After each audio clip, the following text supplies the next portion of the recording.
Have you ever felt you have tried everything to be productive, yet nothing seems to work? Well, I've got some good news. After studying successful entrepreneurs and business people on the planet, I have come up with a list of the best productivity hacks of all time that can help anyone from entrepreneurs, working mom, or people working from home in general get more done in less time. The first productivity hack that has made to the top of the list in the lives of many successful people is avoiding decision fatigue.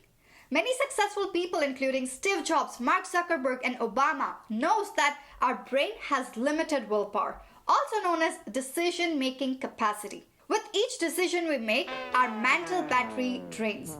And the more decision we make over the course of the day, the worse our decision-making ability becomes. And since you can only recharge your mental battery fully when you sleep, you have to make sure that you use your willpower wisely. So to avoid decision fatigue, limit the number of decisions that you have to make throughout the day. Especially, make fewer decisions in the morning.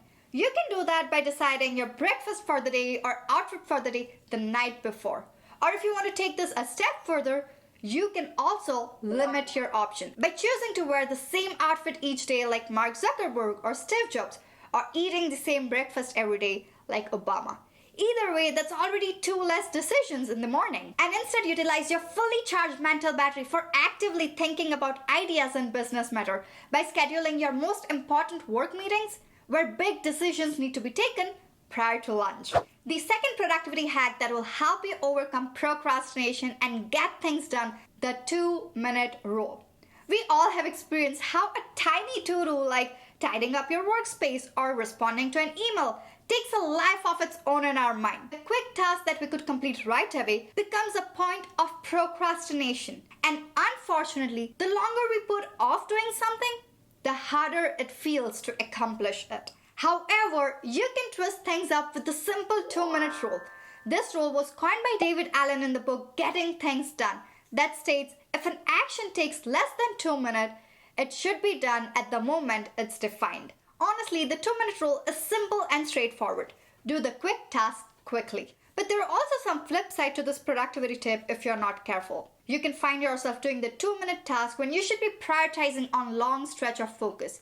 In fact, this 2-minute rule can also lead you to context switching. Quickly popping into your inbox to respond to an email is a distraction when you should be preparing for the upcoming report. So I recommend creating a list of 2-minute to-dos. Write down everything that comes to your mind that takes less than 2 minutes. And then scheduling a time in your calendar for when you want to complete all the 2-minute tasks.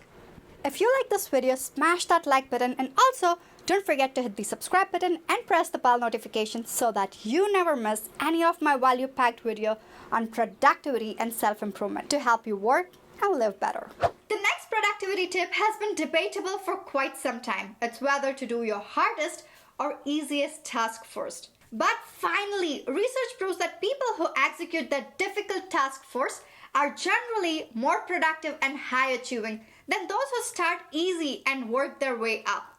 And get this, implementing this tip won't be easy. When I initially started this productivity technique, I felt my energy was draining by afternoon. By mid-afternoon, I would feel like I'd already been working for hours. But at the same time, this productivity technique provided me with a much-needed sense of accomplishment and made the rest of my day feel more rested and relaxed. So I suggest you give this a try. Trust me, doing the hardest thing first will boost your productivity and fuel you up for the next task on the list. If you want to learn how to do the hardest thing first, I have a step-by-step video for you. Just like other notifications, you cannot simply ignore your inbox. Just one email notification, and before you know it, you have wasted 20 or 30 minutes of your time organizing and responding to multiple emails. Something that Bill Gates does is he filters out who can send him email that helps him to drastically reduce his number of incoming emails. Although this might or might not be practical for all of us. But something that you could do is schedule a time to check your emails. When you set a time every day where you check in and clear your inbox to 0, it helps you stay accountable and fully focused on the task at hand. And also avoid randomly peeping into your inbox. While you deal with your emails, here are some do's and don'ts. Do not check your email first thing in the morning. Do not check your email when you're feeling overwhelmed and procrastinating. Do check your email when you're expecting an important response.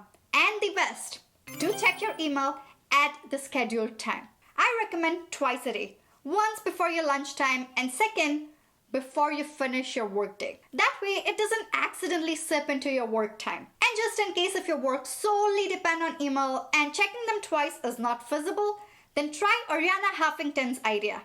You can set your email no-nos, time where you do not check your email. For Huffington, it's no email as soon as she wakes up, no email 30 minutes before bed, and no emails while she's with her children. You can set your own no email times. As you become more consistent for when and when not to check your email, your urge to check emails randomly will become weaker, and ultimately, you're less prone to randomly switch between important tasks and emails. And lastly, use technology to your advantage.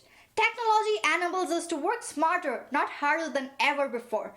Find apps and other tools that work to your advantage, not your disadvantage. Turn off social media notification and use task management, productivity, and collaboration tools. Bill Gates uses Outlook Calendar and SharePoint to organize ideas, articles, and projects across his entire team so that he can quickly have access to others' input and ideas into specific subject. You can set a system that works for you. It could be as simple as using notes to create your to-do list, or using Flora to work on important tasks with a focused session, or even using Notion, an all-inclusive productive app to help you plan, organize your day, and so much more. The goal is to use technology to create a system that helps you get things done in the easiest way, and then routinize it. And while you try different technologies, don't just give up and think it's impossible for you to be productive.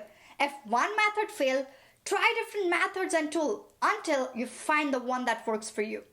No matter what you end up using, use technologies and tools that increases your productivity and not waste more time. Now share with me in the comment down below which productivity hack will you use to reach your next level of success. And here are some tools that I use on a daily basis that could help you level up your productivity, whether you're working from home, or a working mom, or an entrepreneur. So check this out.